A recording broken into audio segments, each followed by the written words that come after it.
It's working. Yeah, you got that right there? Hey, Doug, you all right? Okay.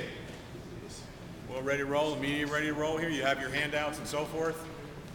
Okay, let's get started so you can get about your day. Thank you. First of all, I want to thank everyone for coming today, and my partners with SUNY, Ulster, BOCES, Kingston School District Superintendent, as well as Superintendent for BOCES.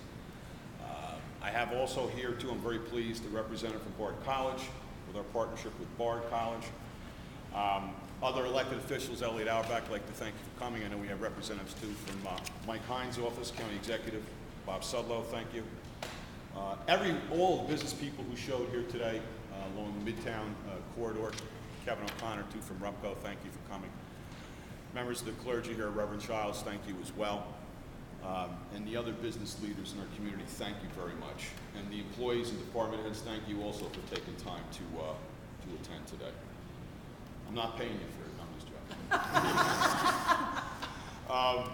Be that as it may, why are we having a press conference today? Well, this will be the first of many over the next several weeks.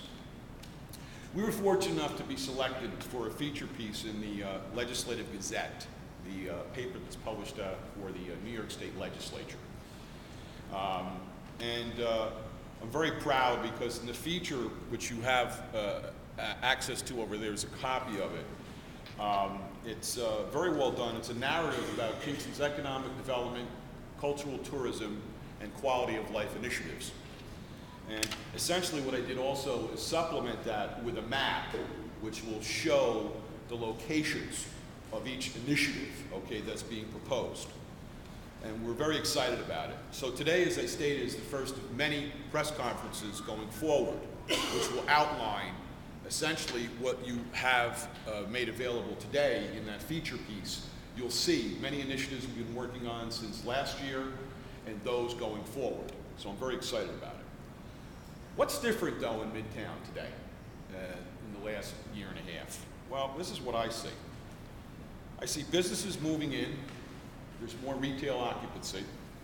I see an expanding district in Midtown with new restaurants, particularly with the Latino population, among the Latino population. New shops, flower shop. David Sosa is one of the new business people in Midtown, right over there. And we also see a different focus with respect to quality of life in the Broadway corridor, Public Works, and our police department and building and safety doing a marvelous job addressing those issues, which actually draw investors, okay, to Midtown, thereby expanding our retail base. Kings Inn, we have a lot of things going there. We use it for community events now, farmers market. We also have the tent, and Karen Henriksen from the Kingston Festival of the Arts, who's here today, is responsible for, with Bob Earhart, the tent there that has entertainment and other activities. And there just seems to be a different energy and mood, okay, about Broadway and Midtown because of what I just stated, and I'm very excited about it. Recently we received, because of that energy, we received from AT&T $25,000, as many of you know, okay, which is a grant given that I obtained for Family of Woodstock to implement a program at the Student Success Center we have at the Hodge Center, which addresses junior and seniors in high school at risk. And we have a partnership with SUNY New Paltz, okay, where students in their education department will be mentoring and working with those at-risk students at the Hodge Center. Very excited. The arts, well, what's happening in the arts in Midtown? Well, for those of you who don't know, it's flourishing. We have UPAC on the west side. I established a Kingston Arts Advisory Board, which essentially is not only dedicated to promoting the arts throughout the city, but with a particular focus being paid on in Midtown. And why? Well, I have Ann Bailey from Bailey Pottery here. We have Frank Capana from Color Page there. We have Renee Darmstadt, who has her corner museum. This is all on 10 Brook Avenue, by the way, so for those of you who aren't aware of it, go on over and mosey over there. We have R&F Paints, Richard Furnace. So we have on the east side of Broadway this flourishing art district. Interestingly enough, this is also going to be incorporated with our comprehensive plan analysis. where we would look forward to establishing an art district in Midtown, which will provide a blueprint for economic development in Midtown, which would assist the arts to continue to flourish. Also, tax and zoning and other issues would be addressed. Technology, very pleased that 721 Media is now either fully occupied or almost occupied with tenants. We have here one of the new tenants, a film production company and multimedia, and essentially what we're trying to do is create an environment at 721 where these multimedia groups can work with graphic arts, web designers, to be able to potentially, produce films here in Kingston. So we're very excited about that. So, why is this different? Well, it's because there's a partnership now. Because we're including all stakeholders in the Midtown area, businesses, professionals, education, the arts, technology, and all of these stakeholders have a vested interest, in seeing Midtown be revitalized. So to that end, what you have today is the proposed BEAT initiative, which is addressed out of the feature that was provided with for the Legislative Gazette. And BEAT means Business, Education, Art, and Technology. And in simple terms, that is a partnership with the business community, educational leaders, art, and technology. Under the business, as part of this acronym, we propose using KLDC loans and matching fund grants for exterior facade for commercial properties. We also propose utilizing KHS and BARD interns for pop-up art at vacant storefronts and provide inventory of artists' live and workspace that could be available along the Broadway corridor. I already mentioned King's Inn. We have the San Severi Historic Belgian Performance Tent. It's connected to the farmers market. We use the same site, for community events. We intend to try to help UPAC obtain funding for air conditioning and other improvements to facilitate a year-round venue. Right now, it's used for approximately probably 7 or 8 months of the year because they don't have that kind of system. We are proposing, as an anchor for Midtown revitalization, a police department at the Bank of America, which we obtained title to. The KLDC has title to that property. We've already done an environmental study on King's Inn for preparation of the site potentially for a proposal for its development. And as I stated, in the interim, we're using it for the performance tent, community events, farmers market, and UPAC parking.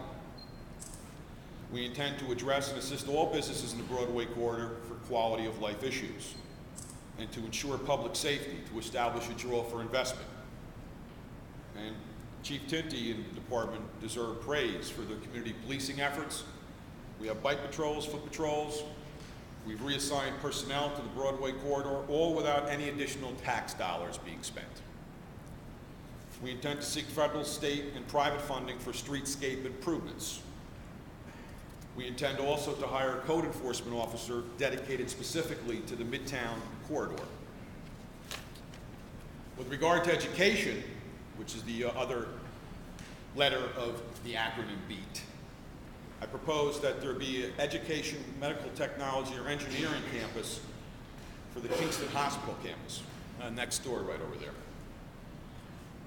Looking forward to have a partnership with a medical college and academic affiliate, SUNY Ulster, BOCES, Kingston School District, and Bard College. Would propose, hopefully, too, that there might be consideration for senior residence or student dormitory at the Kingston Hospital campus, has ample space for same. Hopefully, the Kingston High School renovation project will occur, which will provide much-needed employment for the trades and will be a big boom for the Broadway corridor with the businesses along the way. Not to mention providing a campus which is suitable to draw new residents, and businesses. Because when businesses want to come to a community, what do they look at? They look at education and they look at parks. They look at quality of life. I'm very excited the superintendent is taking on some very taking bold steps to ensure that happens. Also, too, the Kingston School District, in working with SUNY, is going to establish an early college program for the Kingston High School. Mike Hines' Strive project, okay, centering on Sophie Finn School to be a nursing college and credit courses, is a very, very positive benefit to our city in Midtown. I already mentioned the mentoring program that we have at the Hodge Center with the AT&T grant. We were looking for probably $10,000. They gave us $25,000 because of the initiatives that I'm talking about, because of their excitement about what we're trying to do here in Kingston. 721 Media Studios. I'd like to have a partnership with the SUNY Graphic Arts and Communication students. I would like to assist with occupancy of other firms at 721, and also try to foster a partnership with SUNY New Paltz. Additional education initiatives, I would propose prospectively a creative learning center for Midtown, which would facilitate cultural literacy, arts, and digital technology certificates for youth and adults. We have to ensure that Boys and Girls Club continues funding. We have to ensure the Hodge Center continues funding. We have to assist the library with funding opportunities and infrastructure-related issues. Last year, we provided $30,000 of community development block grant money for the library for a biofiltration system to address the stormwater menace that's historically been a problem in Midtown. With regard to the arts and the letter A of BEAT, we would continue to facilitate the East Side Art District at 10 Brook Avenue and Cornell Street, which, as I stated earlier, includes R&F Paints, Monster Studios, Color Page, Print, Bailey Pottery, and the Cornell Street Studios. We will facilitate SUNY at Ulster and Bard, Kingston School District, SUNY New Paltz internship mentoring with the arts, okay, district, in the arts district. Currently, those businesses do have some relationship with Kingston High School student interns, along with Bard College interns. That's my understanding. We would help with Rupco, the project, the Lace Curtain Factory, okay, for artists' living space. West side of Broadway, which is the UPAC side, where you have Black Creek Studio. Oh, I also forgot Mike Piazza's buildings on Cornell Street, and then on the west side, Mike Piazza offers living and work space for artists, and we would continue that push.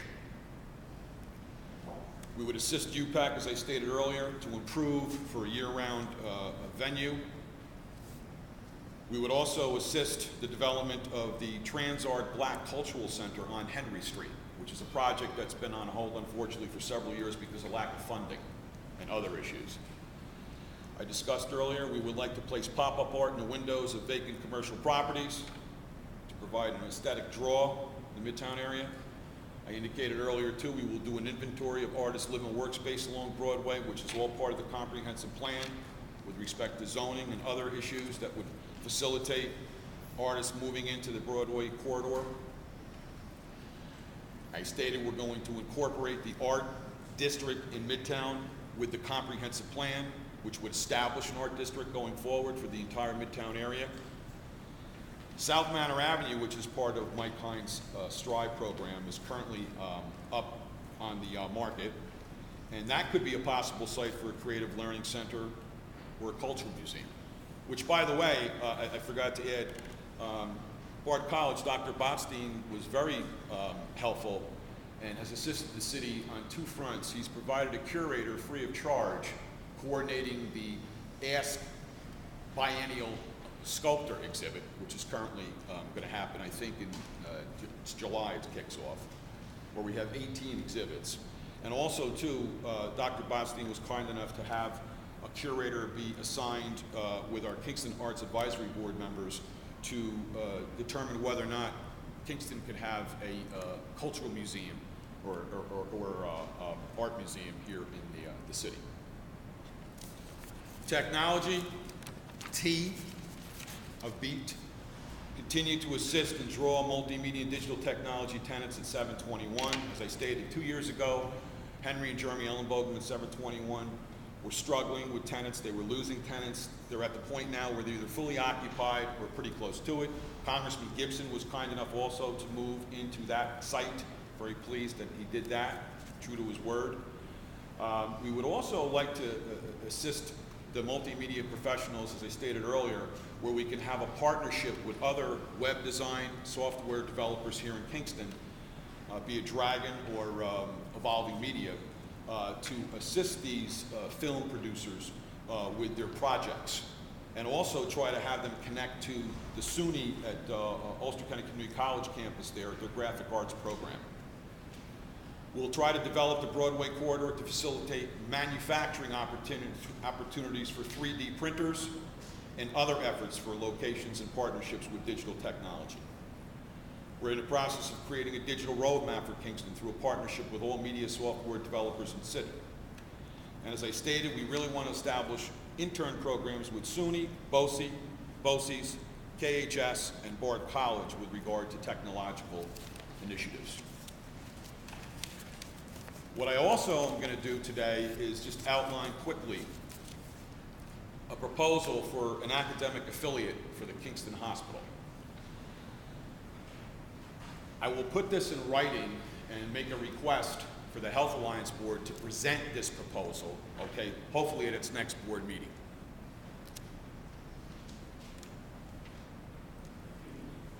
In my opinion, it's respectfully recommended to repurpose the hospital next door. We have to have a new paradigm. And a new paradigm requires the creation of an independent practice association, IPA, which is a network of physicians who in effect are gatekeepers. And to do this, you have to create incentive for your physicians. For instance, you could pay their malpractice, you offer them office space, you also give them incentives, okay, financially, you give them admitting privileges, and so forth. What this IPA would do, it would establish also a referral system for specialists.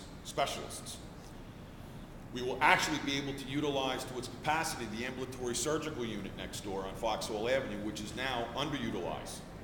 And we're losing opportunities for reimbursement from payers. We're also inconveniencing our residents who have to go over across the river to Dutchess or Albany or Westchester for various procedures.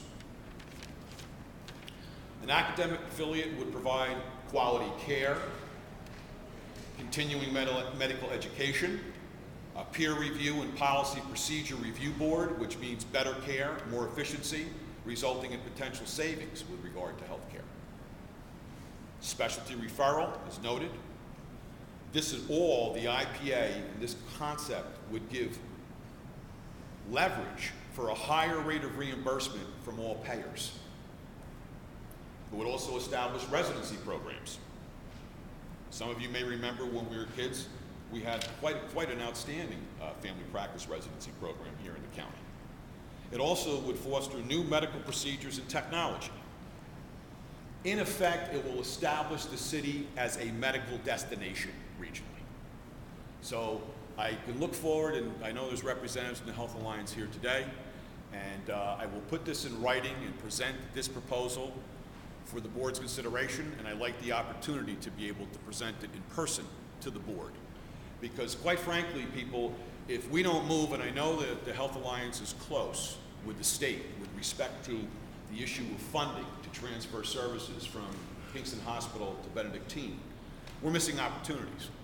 I heard yesterday that a physician group, it was either Mount Kisco, I can't recall now, is already, okay, continuing, if you'll pardon the expression, invading our doctor population, thereby taking these physicians, okay, and making them a part of a group which competes with the hospital.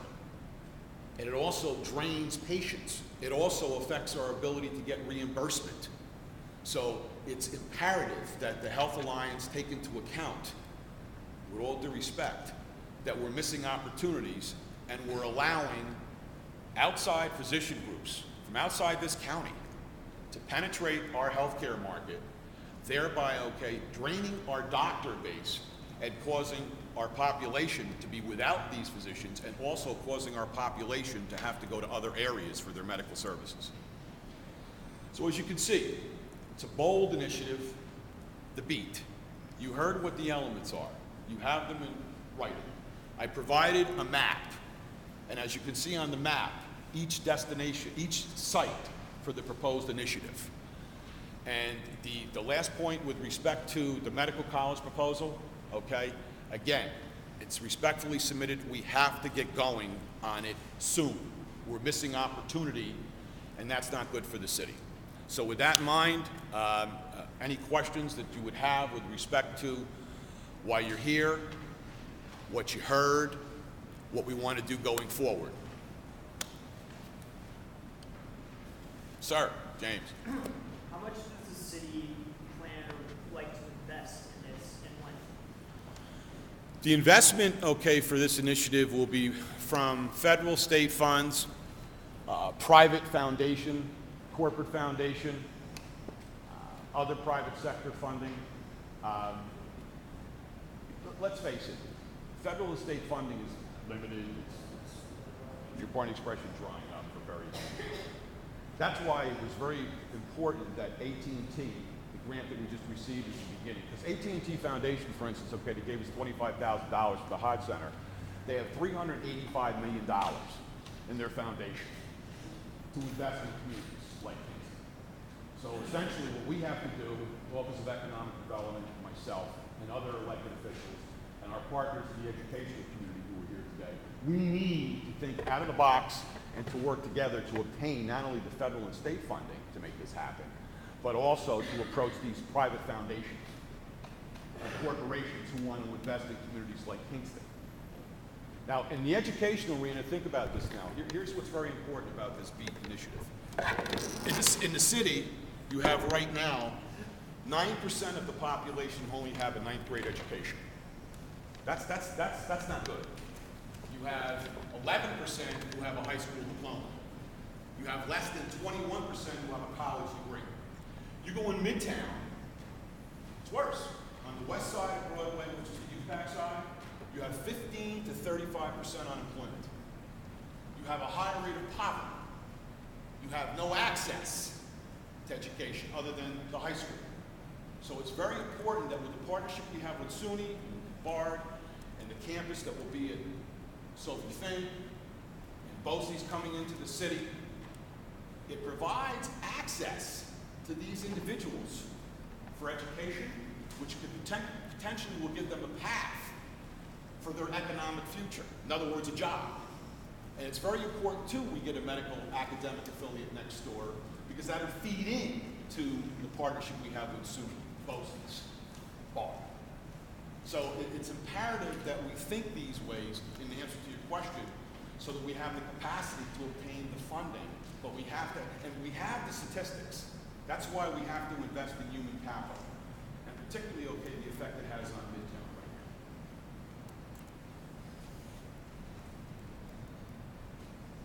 Jane, you're ready to roll, right? Property tax, or sales tax, I should say, I'm sorry. How is that going to affect this?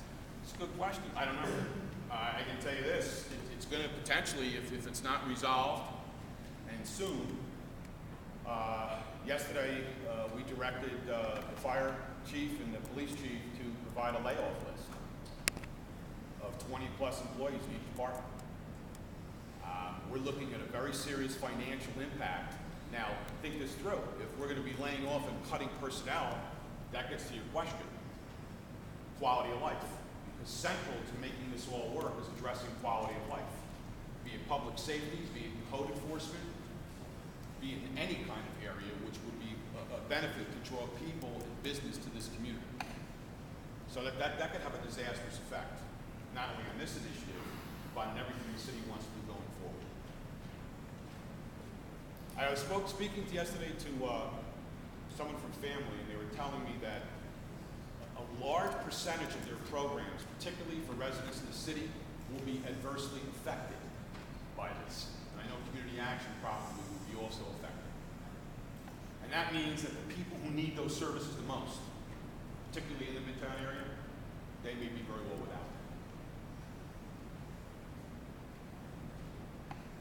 Mr. Piazza, sir. Are there any incentives in place, or do you have any ideas to put incentives whereby you can reduce development? Yeah, you have, as I said earlier, like in the Broadway corridor right there, okay, we're going to obtain funding for streetscape, and We have some money potentially for community development block grant to do that. Also KLDC, I'm coming up with a matching grant where literally if you go to a bank and you get $5,000 or $10,000 for exterior improvements, we'll match that with $5,000 or $10,000. Tax credits, okay, would be an issue that would be involving the IDA, it would be involving UCDC, and if you're talking like a pilot or something like that. And also, too, I think what we need is, I think we need our state representatives to assist this local economic development with tax incentives. I don't have the authority to really try to provide tax incentives. I certainly could have the assessor speak to a prospective developer and talk about the impact of their project and see if we could work with them with their assessment going forward. But insofar as giving you some kind of tax credit program, the city doesn't have the authority to do that. I am subject to what's in existence right now that's been provided from the state or the federal government. And under the auspices of either IDA or UCDC. Isn't the city recipient of a grant from the Dyson Foundation? They hired Creo to study the disincentive tax rates in Kingston? Mr. Berardi, you're correct. We received, I think it was $20,000 from the Dyson Foundation. Was it? It was 25? Okay, 25, thank you. $25,000 to do a study on homestead, non-homestead. What we have going on right now is that there is, and I just talked to John from Sea Galley, there is a concern amongst businesses that the homestead, non-homestead is at a point now where it could be affecting economic development. This study will actually, okay, review homestead, non-homestead, and make recommendation as to how that shift could be done without necessarily, okay, literally harming, okay, the homestead, the residents, taxpayers. So yes, Mr. Berardi, we are in the process of coordinating that study. Police department moving to Bank of America. When is that going to happen? I'll probably in 3 weeks have another press conference, okay, outlining. I have the scope of work. We have the cost. I asked the chief to take a look at the proposed scope of work. If there be any additions. That was also included as part of the Midtown Revitalization Plan that I filed, okay, that will be filed with HUD, okay, in the next couple of weeks. Do you have an initial cost? I can't now, because I have to take into account some of the other things that the chief has proposed. You're looking probably about 1.5 million plus.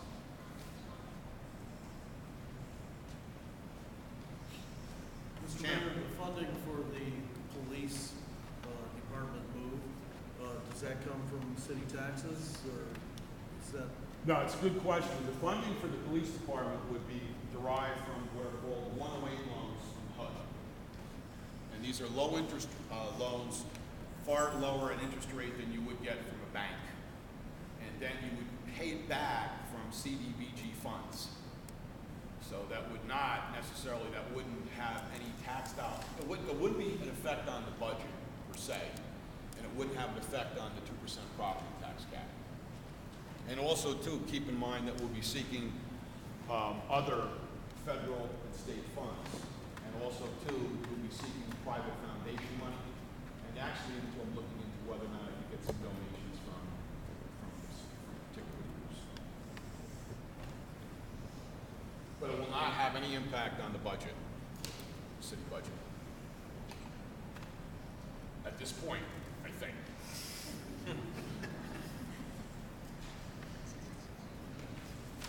Yeah, I hear it. Anything else? Quiet group. I must have gave you everything you need. Go ahead. I would just like to make a comment and thank you for taking this leadership role for Kingston. It's really visionary, and all of us who are involved very much appreciate what you're doing. You've pulled people out of their little orbits and put them into a much bigger orbit, which is Kingston, New York. And it's a very exciting time. And we thank you. Thank you.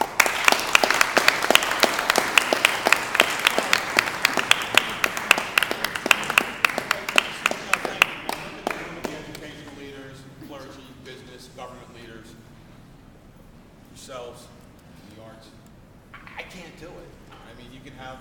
all the ideas, 50,000 feet, but we bring it down to the ground level, I can't do it unless I have all of you. You're all stakeholders. And we have an opportunity to literally be just as grand as we were when we were the state's first capital.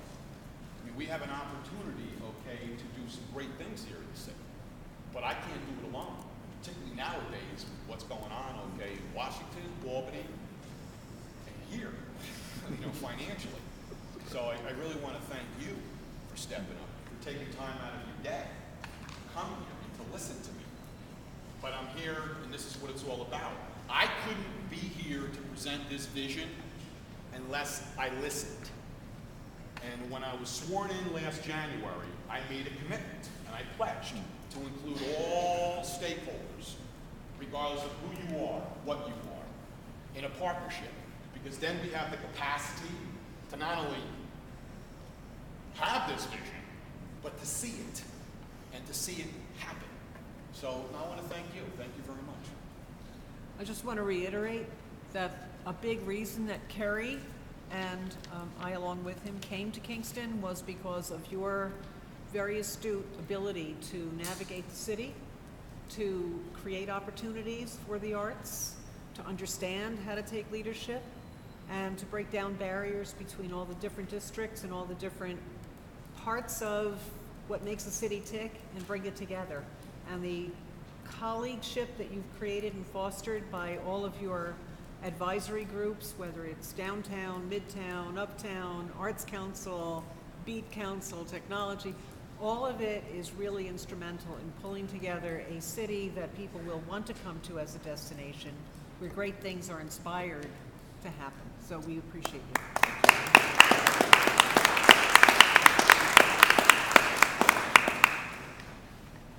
David, sir. David Sosa, owner of Flower Shop. On behalf of the Spanish community, I wanted to thank you for opening the doors to the great help you've been giving us. And everybody, all the Spanish community, are looking forward to meet you. Thank you. And thank you for stepping up. Thank you. Thank you very much.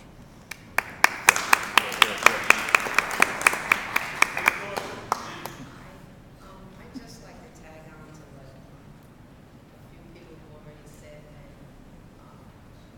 thank you for making Midtown inclusive, because it's been a long time coming. We haven't seen this for a while, and I appreciate the fact that you are opening the door and you're promoting advancement for all members. And I appreciate that, and I hope I can help. Thank you.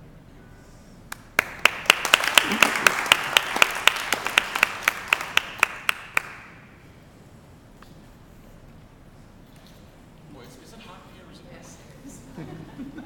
I don't think we're going to help you, Pat. I think we need him here. All right, then. Thank you very much for coming. Make sure you get these handouts. As I said, the next press conference I'm going to have probably will be on the proposal that I'm issuing for the parking garage development.